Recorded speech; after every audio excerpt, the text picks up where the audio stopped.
तुम्हाला वाटतं का अजित पवार या सगळ्यात मदत करतात त्यांना? हो, मी म्हणू शकते असं. कारण का त्यांची एवढी पॉवर वाढली. कुठल्या तरी मोठ्याच लोकांचा हात असणार ना त्यांचा. म्हणजे कोण मदत करतं? हो, मी अजितदादांना मागणी करते, की यांना तिकीट देऊ नका, ह्यांना उमेदवारी देऊ नका. हे फायदा घेतायत म्हणून.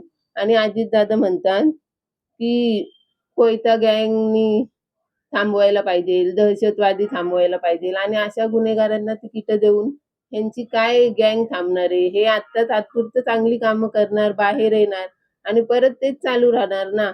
तर हे थांबवायचं असेल तर प्लीज त्यांना तिकीट देऊ नका, हीच माझी विनंती आहे. माझी भूमिका जर का त्यांना तिकीट दिलं, मी अजूनही सांगते, जर का त्यांना तिकीट दिलं, तर मी त्यांच्या पक्ष कार्यालयाबाहेर आत्मदहन करेल आणि मी हे खरंच करणार आहे. कारण का जिथं माझा मुलगा गेला, तिथं मला पण जगण्याची इच्छा नाहीच आहे.